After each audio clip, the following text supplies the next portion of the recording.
Kevin, can everybody just do one question for Sky? From Oscar winner to outcast, a London jury sealing the fate of the darling of Hollywood no more. My world exploded, Kevin Spacey told jurors as he gave evidence during his sexual assault trial. There was a rush to judgment, and before the first question was asked or answered, I lost everything in a matter of days. Action! Jurors had to decide whether he was telling the truth or if it was simply another brilliant performance. Their not guilty verdict showing they believed what the actor had to say. I imagine that many of you can understand that there's a lot for me to process after what has just happened today. But I would like to say that I'm enormously grateful to the jury for having taken the time to examine all of the evidence and all of the facts carefully before they reach their decision. And I am humbled by the outcome today.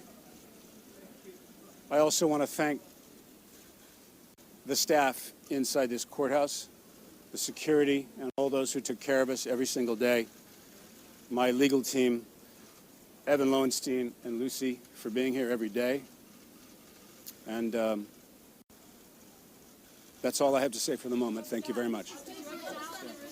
From Sir Elton John being called to give evidence to tales of Spacey teaching Dame Judi Dench ping pong, a strange and surreal world of celebrity at the centre of this trial.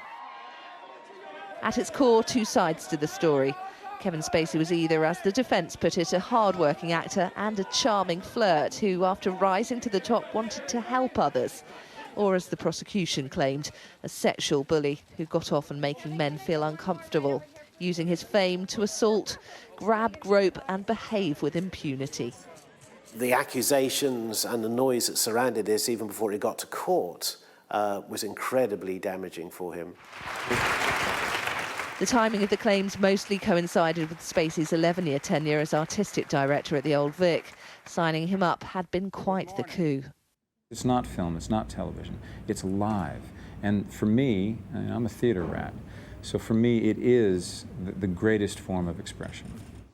I interviewed Spacey in 2006. He was very much putting on an air of confidence. He wanted to be seen as sort of an ordinary artistic director, not a big Hollywood star.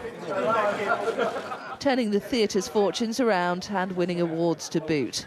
But just a few years after his grand departure, in 2017, at the height of the Me Too movement, less flattering accounts of that time started to emerge.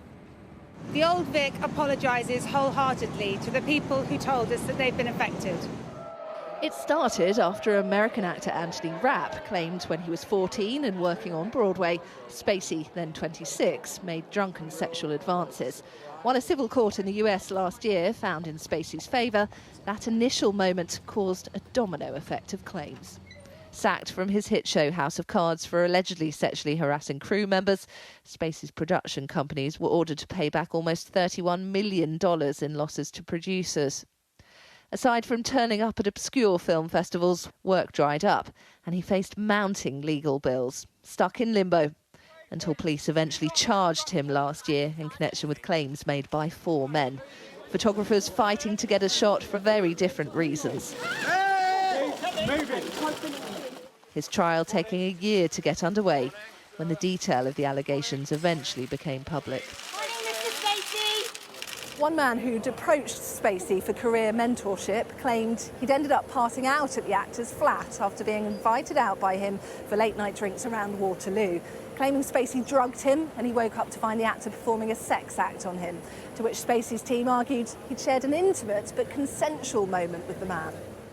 Another victim, a driver, claimed he was assaulted more than 10 times by Spacey over the course of 4 years. In one instance, on the way to a showbiz party, he said the actor grabbed his genitals so hard he almost drove off the road. Spacey's team questioned the dates, picking apart the finer details, with Spacey saying he felt crushed that the man, someone he considered a friend, had gone to the police.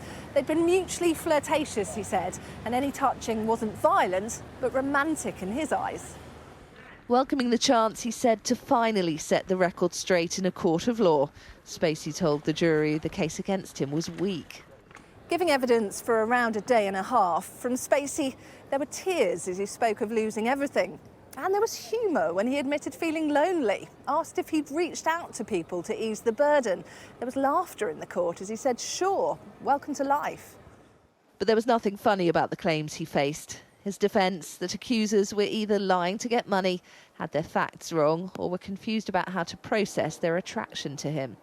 The star doggedly digging through old records, boxes of photos, and any evidence that could disprove the claims. The question is, does this verdict allow Kevin Spacey to be Kevin Spacey, to be that iconic actor who has oodles of talent, to regain his position as one of the A-listers of Hollywood?